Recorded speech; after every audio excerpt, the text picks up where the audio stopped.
How should you invest your money if you are starting with 50,000 pesos? Or if you are putting 50,000 pesos a month, what should you do?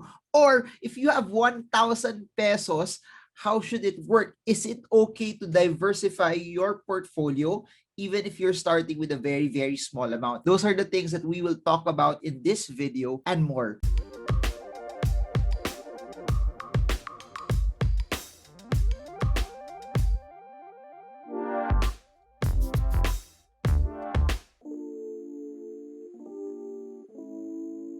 Hey guys, so welcome to another Sunday edition of the podcast. And what I did was over Instagram, I asked you guys if you had any questions, and so many people sent questions out. And what's interesting is I tried to answer some of them in Instagram, some of them on TikTok, and then I'm gonna double down and talk more about them here in this video. And by the way, I just had my vaccine yesterday. I'm gonna show you guys bits and pieces of it at the end of this video.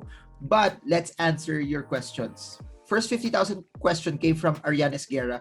Her question is, Sir, is it advisable to diversify my 50,000 to stocks, crypto, URTF, or focus on just one muna? Having 50,000 pesos is amazing. I salute you that you are very intentional in saving your money, but not just saving, investing it as well. Not a lot of Filipinos can do that, and not a lot of Filipinos have that mentality. It seems that this is your first investment. So I will just assume that you are entering right now fresh, no particular investments, and you are asking, is it okay to diversify them or just use the 50,000 on the get-go? It would be better to focus your fire first, especially if it's 50,000 pesos, because you have to look at it from this mentality. As long as it's money that if you lose it or if it goes down, it doesn't change your lifestyle. Kakain ka pa rin araw-araw, you get to still go to work, it doesn't change your productivity. It's okay for you also to focus fire on it as long as you are very, very intentional that this is money for investing. Now, where should you put it? Crypto, stocks, or UITF? Kung ano yung mas alam mo, kung ano yung mas comfortable ka,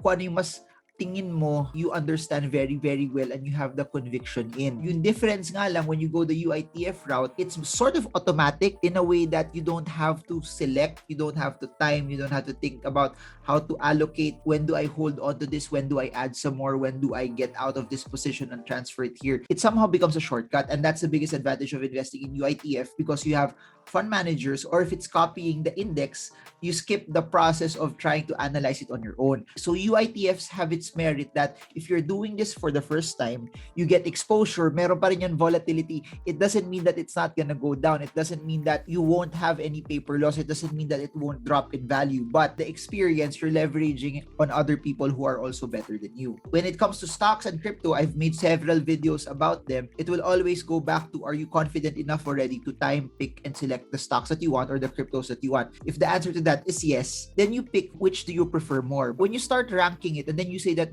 I'm more comfortable going to UITF. So what you do is focus fire 40,000 UITF, then 5,000 stocks, 5,000 crypto. Not really for you to be able to earn more. Hindi mo kaya yaman yung 5,000 pesos, but it's enough also to give you skin in the game. It's enough also to allow you to practice. It's enough also to allow you to build experience. It's enough also that you get to learn from it. If you say that you want to go the stock market route first, so pick 40,000 in the stock market, 5,000 for UITF, 5,000 also for crypto. So that later on, assess later on, 6 months later, a year later, am I actually earning from the stock market or is my UITF performing better? If the answer to that is, I think I'm doing better, then put more pa rin sa stock market, then maintain your allocation sa UITF. In the same way, when you assess it 6 months later, 1 year later, I think my UITF investment is doing better than my stock market investment. It might be a time for you also to reallocate, meaning maybe taper off your next investment in the stock market, put more into UITF. There's no one size fit all strategy. If you notice what I'm giving you here, I'm giving you principles. So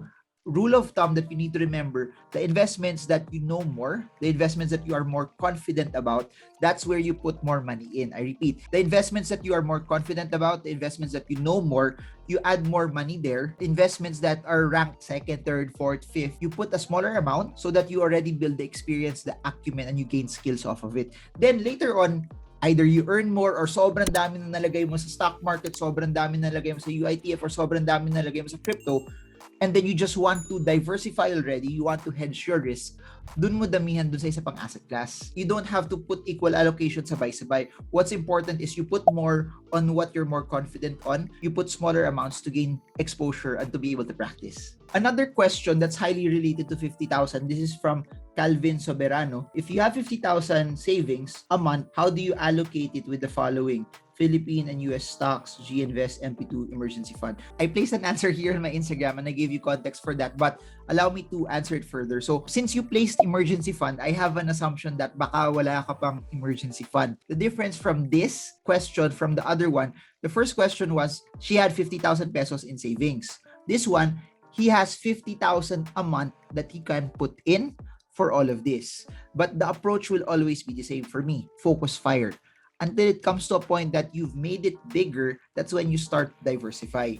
So what I placed here in Instagram was 46,000 for your emergency funds. Since you mentioned emergency fund, my assumption is baka wala ka pa talaga emergency fund. My suggestion is punin mo muna emergency fund. I don't know how much you need in terms of what you need to fulfill for your savings, but fill that up first. That's why we're putting a larger allocation to that. 1,000 pesos each, Philippine stocks, US stocks, MP2, and GCash. And if you notice it also, GCash, you can start with 50 pesos. Go trade, you can buy US stocks for $1 only. For Philippine stocks, there are certain stocks that you can buy around 1,000 pesos also, especially the smaller ones. Or you can also buy the odd lot. For MP2, it's 500 pesos. So, pasok naman siya lahat to actually do it. And the reason why I'm saying that is 46,000, 1,000, 1,000, 1,000 because you need to fulfill your savings first. High priority before you invest, I cannot stress this enough, is place a larger preference on your savings before you invest. Then, for example, your target, 400,000 emergency fund. You fulfilled it already. Go back to my answer to the first question. Among all of this, Philippine stocks, US stocks, MP2, GCash, where do you have the most conviction on? What do you understand the most? And what do you understand the most, yun yung damihan mo. You can now do maybe 40,000 again, then 25, 25, 25, 25. So that's how you can actually do it. And by the time you fulfill whatever target that you want to put in also, for example, say sa US market, then you go to GCash na. Then you go to the Philippine markets already. When you try to allocate money for an asset class or when you try to invest, you have to have a specific amount in mind, not just on how much you want to earn or what the target will be later on. You need to have an idea na this is how much I want to put in here. If it goes above that, I don't feel comfortable already. Then after that, you move to the next asset. Kasi pag sinabay-sabay nyo, you don't get to focus fire. Hindi naman sa sayang kasi investment pa rin naman siya, but you don't really get to appreciate the movement and the gain as well. But the reason why pinapalagay ko sa inyo ng smaller amounts into different asset classes so that matuto kayo, masanay kayo, and you have experience on it and you also get better. I think this is the same person. This is the same person, but it's Ariane Guerrera09. Sir, is it advisable to diversify my portfolio kahit maliit pa lang? If it's smaller and you're diversifying for the purpose of kung bumagsak yung investment, at least protected ako, maybe hindi naman masyado kailangan pa. Kasi think about it. If you're putting 50,000 pesos and then you're splitting it into 5 investments, 10,000, 10,000, 10,000, 10,000, 10,000, and then this investment drops 20%, it's 2,000 pesos. I'm not saying 2,000 pesos is not an important amount, but I'm saying that it's not something na magbabago buhay mo kung bumagsak ng 2,000. It's something that you can wait eh. Some people even cut that amount of money eh. If you look at it that way also, for example, 50,000 pesos, 50,000 drops by 10%, it's 5,000 pesos. Eh, minsan iisip mo, nagagastos ko minsan yan pag bumibili ako ng iba kong mga bagay, pag nagsha-shopping ako sa mall, okay lang naman.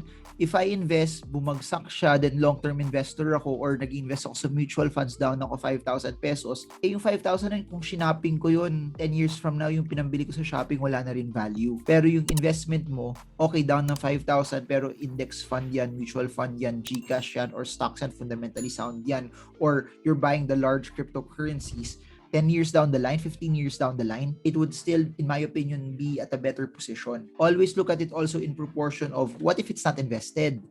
It might have been spent. It may not have any value. So the only time you start to diversify already, na intentional na you are diversifying so that kung bumagsak man to, you're protected, is when this investment A gets big already, that it has come to a point that you're not comfortable already, should a drop happen. So to qualify things also, may mga subjective doon. You have to define anong drop, 10%, 20%, 30%, 40%, because it depends on what you can tolerate. Some people can tolerate 50% drop. Some people can't. Some people, 10% hindi na rin nila kaya. So you need to define what's an amount of money that you can tolerate, what's a percentage also that you can tolerate. So sabihin natin umabot na ng 800,000, 10% drop, 80,000 pesos. Can I tolerate that? If the answer is no, then maybe you should lower your position. Take some, transfer it to a smaller investment, and then you add to that. Yung amount na yun, yung portfolio na yun, huwag nyo na muna dagdagan.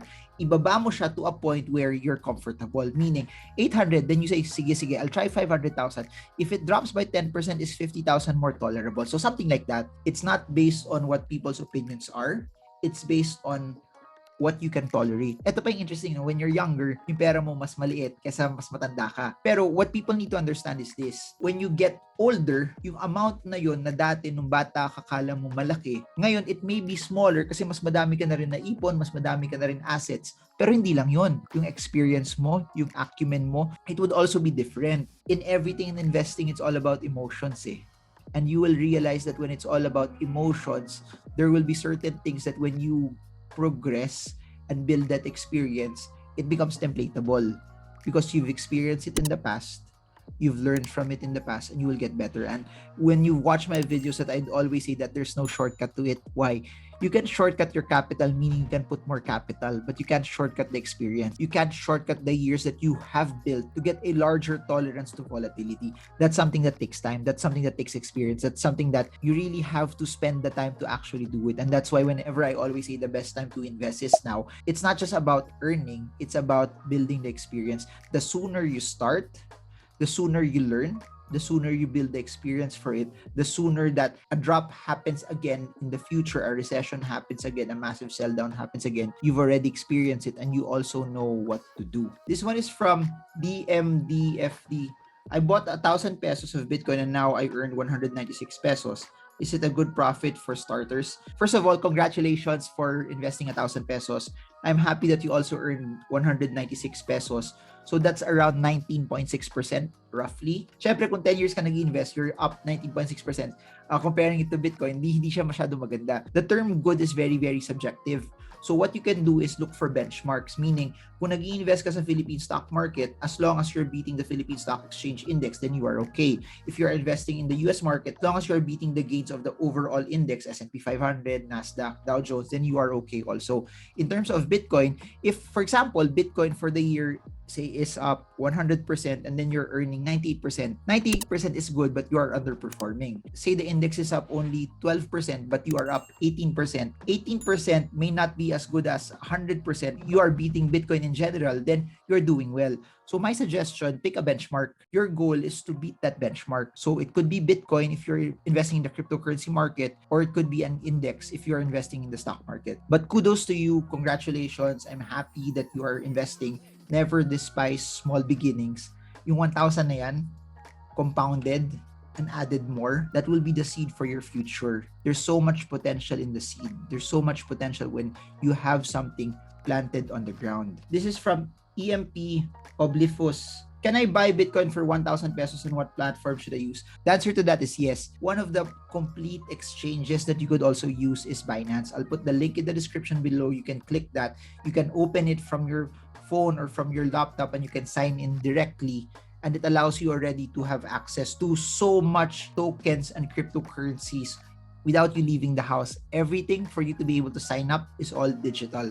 So check it out. I'll put the link in the description below. To answer your question, from what I've noticed, for you to be able to buy, I think it's $10. Even if you go the P2P route, which allows you to move from fiat to crypto, I think I've seen 1,000 pesos na minimum. So to answer your question, it's yes. So there, I hope I was able to answer your questions, guys, over the weekend. I hope that it was something that was very, very insightful and very, very useful for all of you.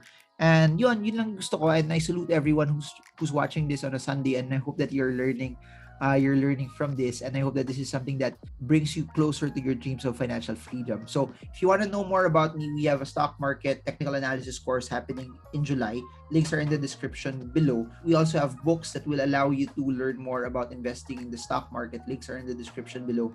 And if you want more of my videos, like, share, subscribe, and smash the bell so you get updated every time I come up with new content about investing. Because the whole heart and the goal of this channel is to bring you closer and closer to whatever goals that you may have. And I really believe investing is one of the ways for you to be able to do it. So that's it for now. This is Marvin Germo. I hope this video helps you trade well, trade strong, trade smart. See you all again soon, guys, and God bless you all.